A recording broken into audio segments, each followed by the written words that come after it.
Oh, hello, witches. Welcome to Wednesday, starting out solitary. We are talking about the devil this week. If you should have watched, I don't want to do this, but you should have. It's over there, it's over there. You should have watched Monday's episode of Starting Out Solitary, where we discussed the devil, Satan, Lucifer. Do we believe in them? Do we not?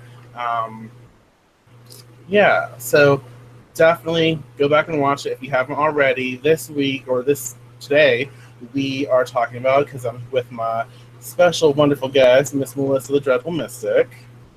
Hello.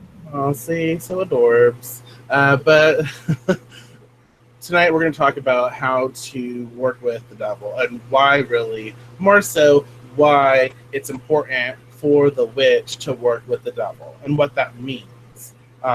So, Miss Melissa, Yes. what say you on the subjects? Well, to me, the devil is the liberator.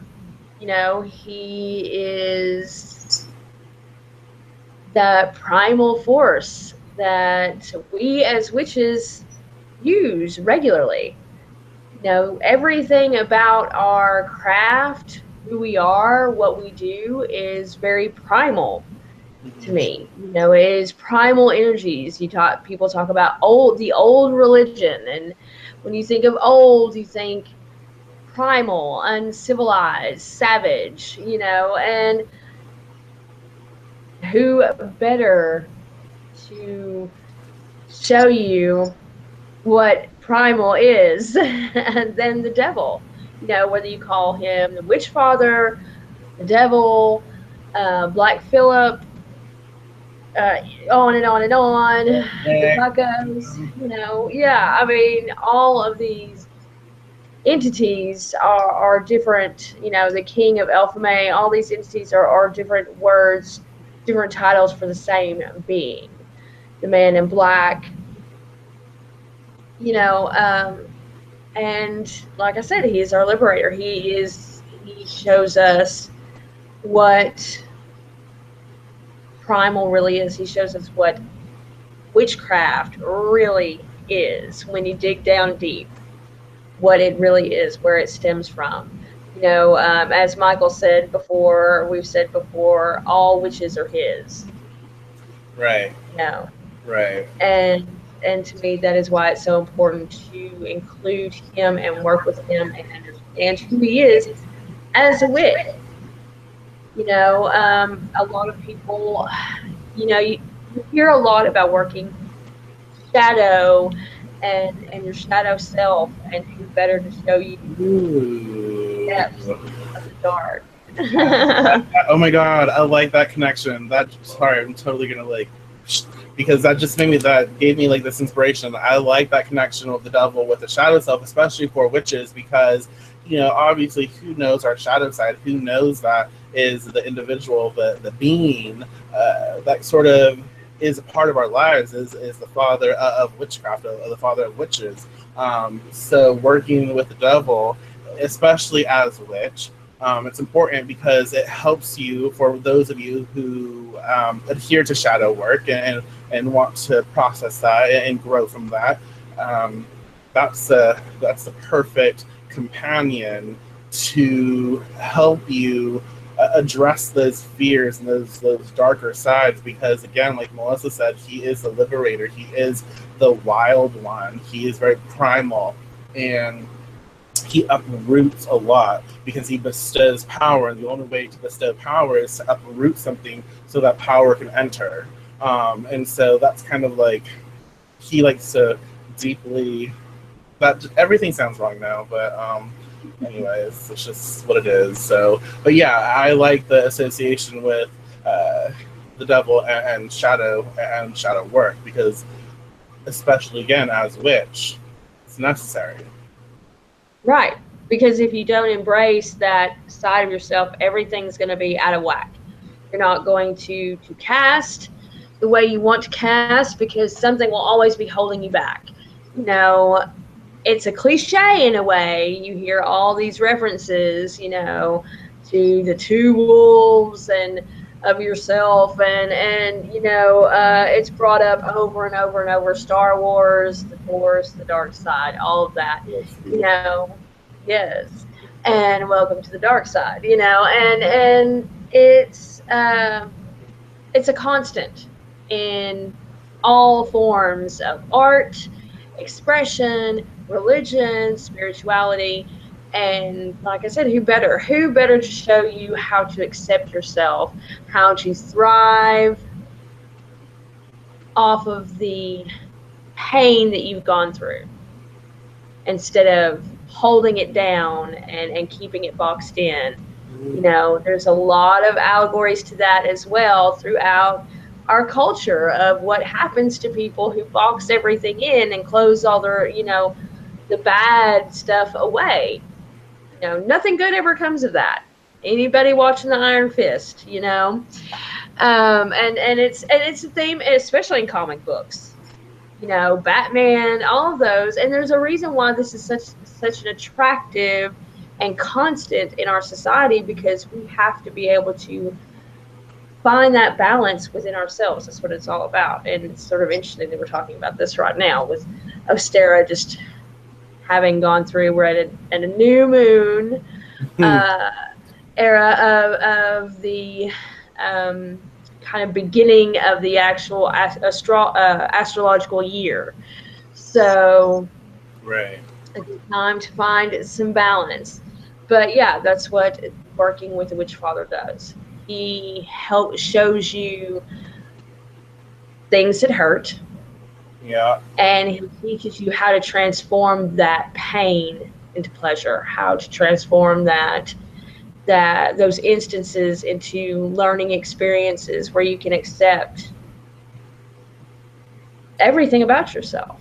And it's a process that never ends, because we're always doing stupid shit along with the good shit, and we're always trying to box in all that stupidness, and so or fuck up or mistake that we feel like we've just made the worst mistake, or something horrible's happened and the world must end tomorrow because it's too horrible to possibly last throughout the night.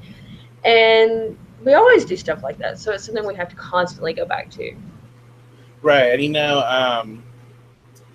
that whole everything you just expressed, it reminds me of the movie, y'all, because I'd be talking about movies and whatever, but that seems appropriate right now. It reminds me of The Witch. Everything you just expressed is almost like the initiation of that movie, The Witch. At the end, whatever, if you haven't seen it, you haven't seen it. But, oh well, at the end, she's liberated. At the end, it's like, it just, everything, that whole movie is the exact reason why we should work with him. And there's a quote, which I've read this before, I think on the Deviant Witchery channel, but it sticks out, and it's from Salem. It's Tituba. It's when she expresses, she says, he promises a leader, a savior, one who will crush our enemies with a mighty fist, and he keeps his promises. Yes, it's a TV show, but the words are powerful, and the expression of those words are in alignment with what the witch and the devil, the co-creation, when it happens, what that expresses. He keeps his promises, and we've expressed before that, well, witches are born out of necessity, but more so, we are birthed and born from suffering, from pain, from deep-rooted trauma, whether it be our own or, Gaia herself, whoever, the earth, deep-rooted trauma, pain, hurt, suffering, all of that, and we are born of that, and we're born of necessity. And so he is the one who basically is there by our side, walking hand in hand, guiding and directing, and showing you that as society teaches you to contain yourself, like Melissa has expressed, as society teaches us to be ashamed of who we are, and to hold everything that we feel inside of us, to worry about when we walk around how other people are going to judge us, as society teaches us to be unhappy with what we are, he's right beside us saying, fuck that and fuck them, because you are powerful, you are strong, and you are beautiful, and you have something to offer. And what you are is more and is other.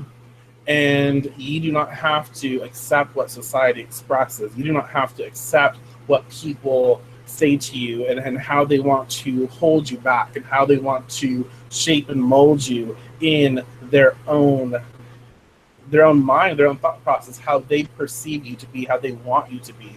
No, we have him to express that, no, you have to be who you are, you stand up, you are strong, you have a voice, and you have to use it. And so that's why it's so important for the witch to work with the devil. And again, the devil is not the Christian form of the devil.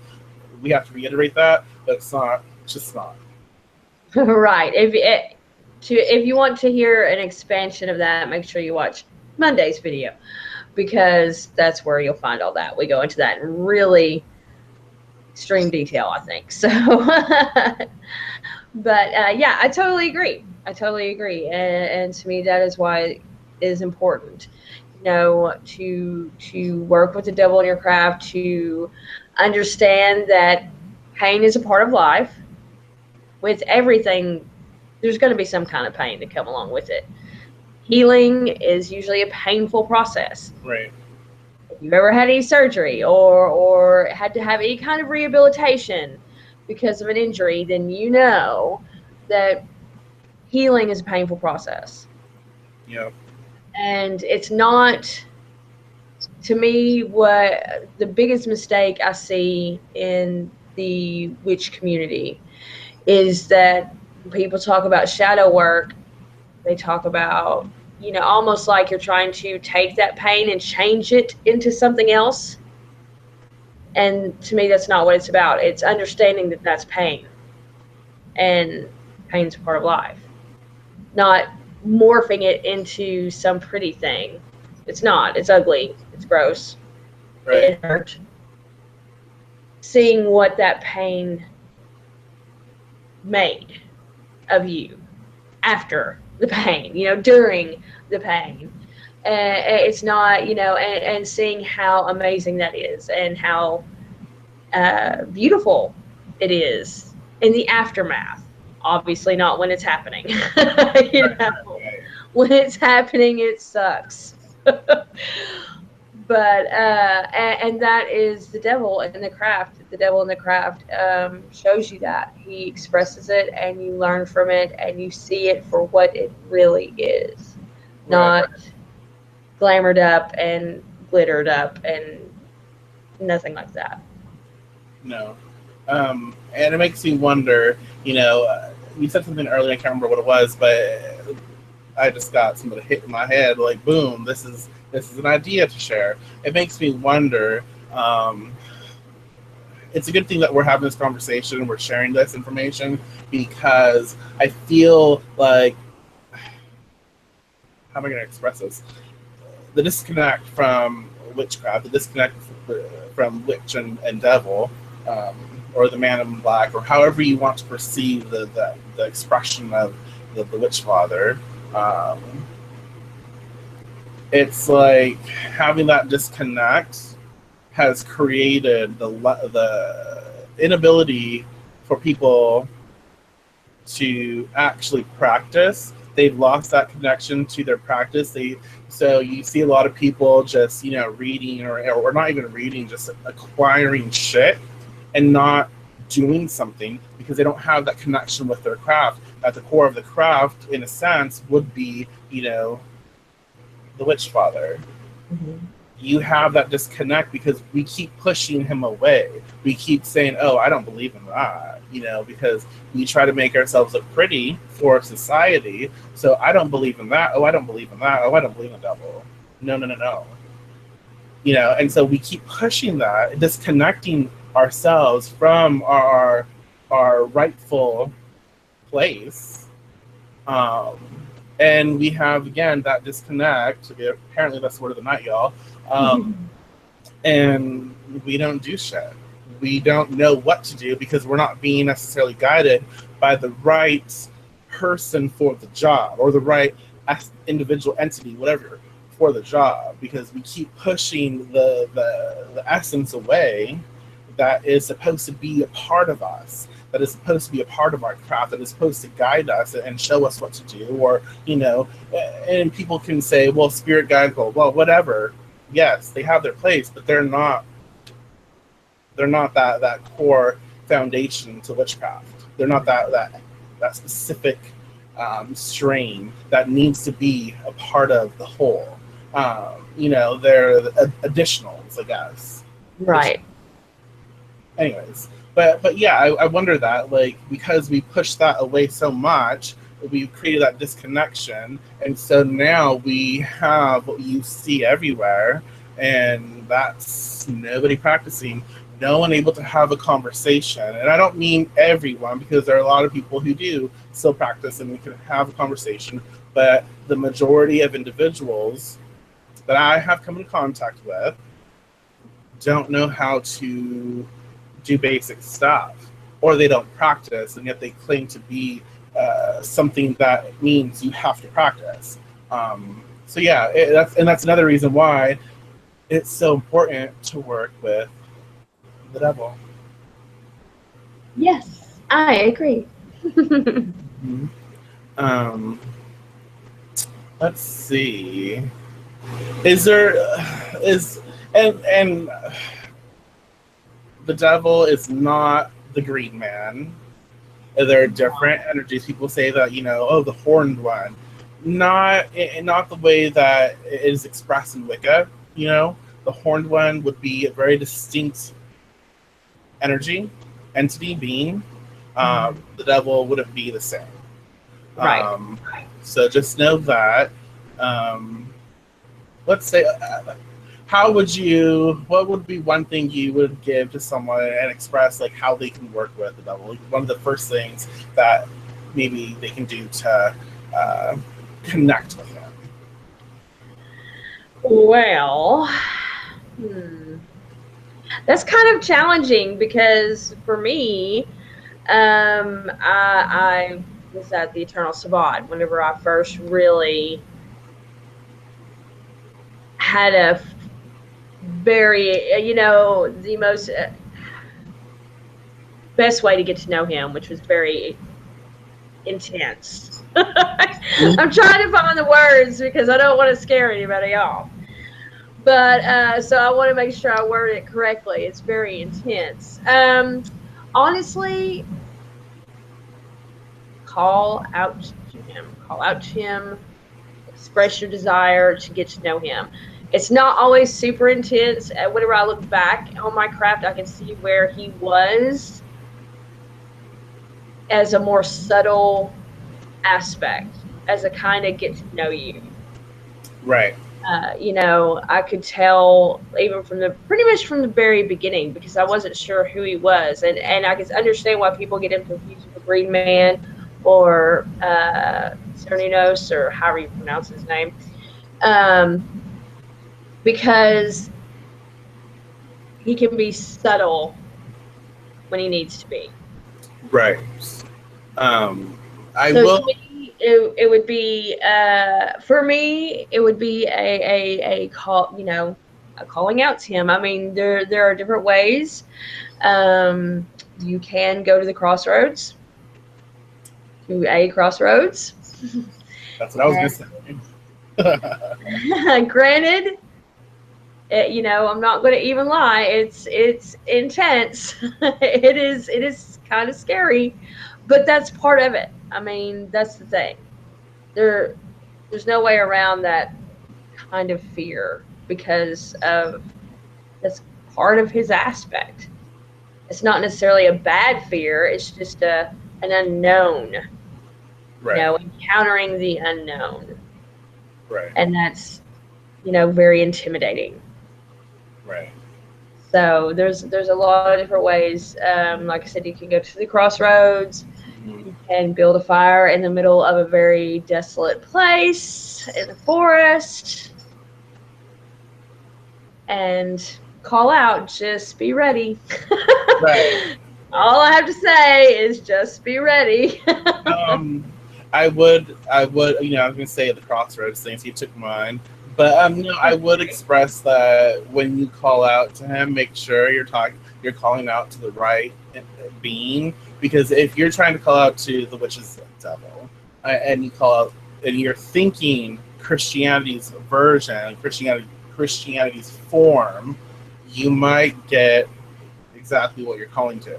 So understand that who and what you're calling is very specific, and focus on that. Don't focus on another religion's perception of what you might be calling, if that makes sense. Right. I mean, for me, Witch Father is a lot. You perceive there's not a too close ties to Christianity when you think Witch Father or the King of Elfame, or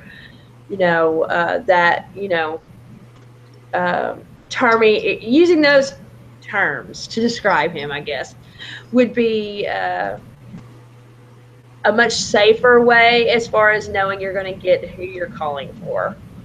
Hope that makes sense. Yeah. But as witches, we should know words have power. So make sure you word it correctly. Words do have power. You're right, and I think absolutely calling to those would be be easier in a sense. But the devil has far more intensity behind it, so just True. Easier access in a sense, because it has so much more energy behind it. And if you can focus that energy onto, the Witch Father, the devil, the devil of witches, you can kind of focus that energy to create what you want.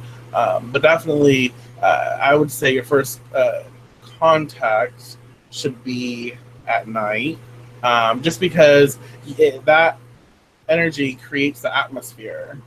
So it has to be dark. It needs to be at night. Obviously, be safe, y'all. But it does need to be at night in the dark.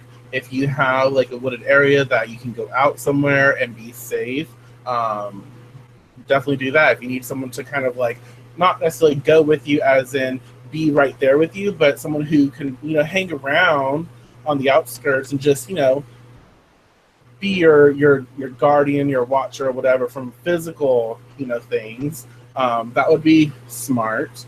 But yeah, definitely start working this into your practice, and especially for those who have that disconnect and aren't feeling inspired anymore. You might need that, and it's important for all of us to have this conversation and be comfortable in talking about this, because when we express the devil, we're not talking about Christian anything, really. So yeah, well, I think we've covered enough. I think we've covered quite a bit. If y'all have any questions, definitely post them down below, and we'll do our best to be of service and to answer what we can. This is actually going to be our last video for starting out solitary. Melissa and I have we have a lot of projects going on with our baby, our business, Deviant Witchery, and our own personal businesses. We're writing books. We're co-writing books. We're creating decks. We're mentoring 2 new students. We just have a lot going on, and we can't give this channel what it deserves. We have enjoyed, the experience. We've learned a lot from this experience, and being able to do, a show every week. It's been interesting, and yeah, this will be our last show for a long while. I don't know, but for now, yeah. Yes, and we truly appreciate all of those of you who are fans of Deviant Witchery coming over here and showing your support. All the new people we have met, also including our co-hosts, but different people we've met. We have been lucky enough to encounter through doing these shows, and so we really, really appreciate y'all. And of course, you can always still see us at Deviant Witchery, the Deviant Witch, his personal channel, and the Dreadful Mystic, my personal channel. So we are definitely still going to be around. We're not fading away or anything like that. We're just overwhelmed by the amount of things we need to do, and in order to be fair to our own business and to this channel, it is best for us to go ahead and part ways for now. Right. But it has been awesome. It's been a blast. We really appreciate the opportunity. Yeah, absolutely. So again, y'all, if you enjoyed this topic, let us know.